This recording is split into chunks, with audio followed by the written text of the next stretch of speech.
What changed at that final 15 minutes? You guys closed 43-15. Stayed with it. It's a 40-minute game, tough environment, tough style of play to kind of adjust to and understand. Defense got a little bit better. Rebounding got a little bit better. Started making our free throws. We left a lot of points at the line there the first half, right? 6 points there. Did better in the second half, 12 for 14. Made some threes, which has been, we haven't been able to make a lot because we were 1 for whatever in the first half. So more than anything, it was just, hey, it's a 2-possession game, guys. Let's lock in. I'm really, really proud of everybody. I had asked you just yesterday about fast break points, right? You guys average more than 17 a game. They averaged like 14 a game. The first half, you had none. And when they went up, first 5 minutes of the second half, it was Drake Allen pick 6 on kind of a lazy true Washington pass at the top of the key. And they go up 48-39. From that point on, though, it was just a totally different game. And I'm curious what you were telling them. What was the message other than, like, we're close? Yeah, just we talked a lot about that slot-to-slot pass, and we can't, you can't be lazy with it because they're going to really sniff it out and get on the break. So not that really different, just get stops, don't allow the building to get going. Offensively, we ran just spread ball screen as much as we possibly could and made them go man instead of kind of flashing in the middle and doing those things. And guys hit shots. So more than anything, it was just stay the course. It's a 40-minute game. Yeah, different time. The 40-minute game thing is pretty much what you've been saying all the time, right? Yeah. The whole movie review. Yeah. Don't ask for a review before the movie's over. Yep. At different times, I started writing a story 3 different times. True Washington was key. Mustafa Amzil was key. Donnie really took over, I thought, for a stretch there.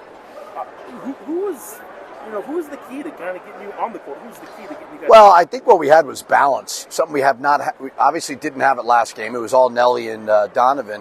Where now you look at the box score and you've got 16 Mustafa who's hobbling, right? You've got 15 from Nelly. You've got 13 from True. CJ 11. Jovan 8. Like, that's what we need. I think we all know it's not real sustainable to just have Nelly and Donovan. Those other guys have got to make shots. And I've said it from day one, like, I really believe they're going to break out. Because I don't think shot selection has been a big issue with our guys. I really don't. So, proud of the response of UNLV. I thought our guys did a great job of simulating their matchup zone. Because that was huge. When you have a week to prepare it, you got to simulate it. And our guys are ready for it.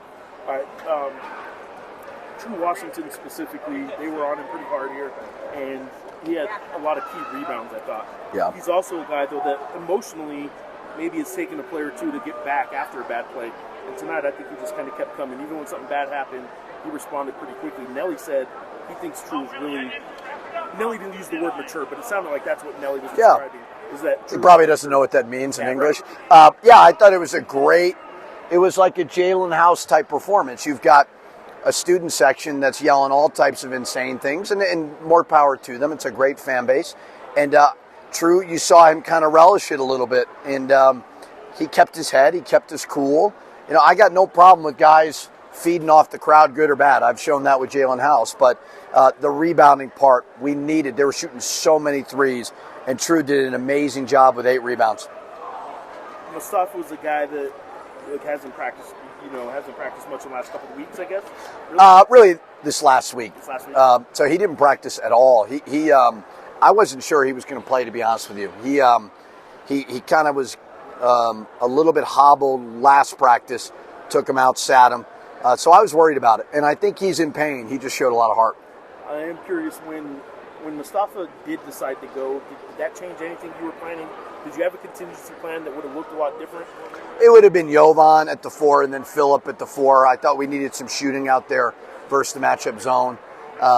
We ran him through shoot around. We came here last night, shot. He said he felt better, got some rest, and he's a really tough kid. And he told us after shoot around, I'm going. All right, you guys are now. I'll ask the big picture. I know the movie's not over yet. Yeah. But you guys are 10-1 and alone in first place. Just picked up a quad 1 win on the road. You're in a really good spot. How do you convince them the whole, the message that you've been using all year, that the movie, let me do it when the movie's over? Yeah, I mean, the biggest thing that you do, you dug yourself a hole with a couple of bad losses. It's just, it's the reality of the new system with the quads and all those things. But I think with this team, as opposed to other teams in the past, like we had quality wins early, UCLA, USC, VCU. So we did have those to kind of hang on to. So I think our guys have some confidence there. But it's like anything else. We're going to get home tomorrow, and then I'm going to absolutely move on. And we're going to prepare for Colorado State, who's playing great basketball right now. They are. And that's the last thing I'll close out with is how do you convince these guys that a team you had a 21-0 run on, you guys beat, I know it only ended up being by 8 points in Moby, but you guys were up 17 with a minute and a half to go, and it ended up looking a lot closer than it was. But you guys were really, it was a one-sided game in Moby. How do you convince them that they still need to get ready for this? You know, they've been pretty businesslike. Even the San Jose loss, like, we just didn't make shots. I don't think we were ready to go versus New Mexico State, but San Jose, I thought we were ready to go. So they've been good about it. You know, I mean, it's going to be fun. We haven't played in the pit in like over 2 weeks. I would be shocked if there's an empty seat in the house on Wednesday night. And our guys deserve that. But we also know, like, far from over. And just stay level-headed. Celebrate the wins when you can, but then move on tomorrow. Oh, the mindset was like to stop them on fast break and not let them go on, because they're really good on pushing the ball on fast break. They just want to get the steal and throw the ball on fast break. So we try to take that away, and yeah. When they took that 48-39 lead, it was on a fast break. In fact, it was True threw a lazy pass up top, and Drake Allen stole it, fast break dunk, and they take their 9-point lead with only 15 minutes to go. What changed at that point? Was it just as simple as getting back on defense and taking away the fast break, or did something else happen? My coach was talking about it on the turnover, because he said we should look our pass. So that's one thing we worked on the whole week. So we're trying to not to make them steal the ball from us and stuff. So after we got the timeout, coach was we were just cool about everything, and we just trying to find a way to come back in the game and try and win. Right before I started recording here, you and I were talking a little bit about True. His final stats are good. They're not super great, but in a lot of ways down the stretch, True Washington came up with key play after key play defensively, but really big rebounds too. Talk about watching True and just sort of how he was able to close out the game for you guys. I feel like True is really playing a great game, because one thing I noticed about him is not mentally strong, and he does not let shit turnover get to him. He go on the next play. So that's one thing I noticed about him. He's playing really good right now. He was coming up with some key ones, and it was a physical game. Early on, physical game gets you in foul trouble. Second half, they weren't calling it the same way.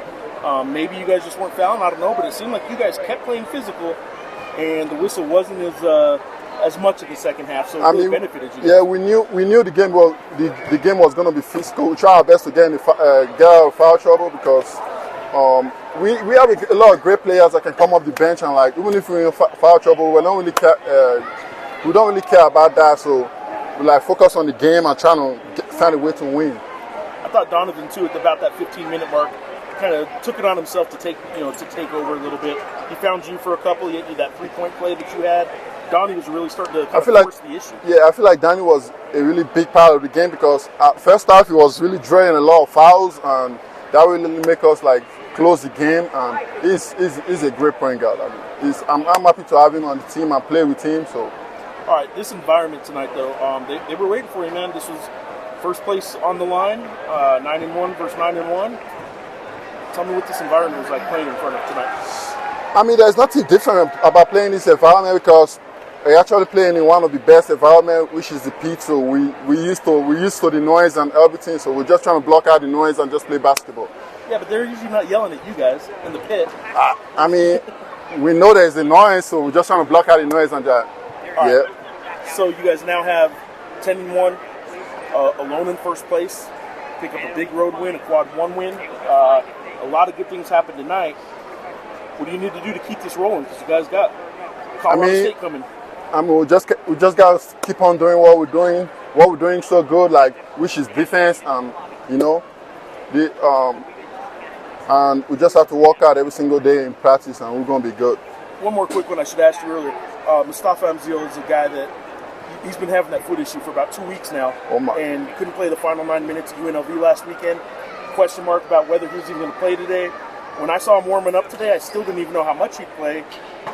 He ends up being just as key as True was in a lot of ways. Hit some threes. Mustafa was amazing because it was struggling with the leg. Like even in practice, he was trying to practice, but he practiced with us like for like 2 days, and it was really bothering him. But he came out today and like trying to do what he can do best for us. Did you know he was going to play, or did you guys? I knew he was going to play because if his foot was like sometimes to be okay, sometimes he's not. But I knew he was going to play. He was going to, do something for us. Because I talked to him today. I was like, do you think you are going to be able to play? I was like, I'll try. So he came and did. Yeah, he knew he was going to play. Awesome. Congratulations, man. Thank you, man.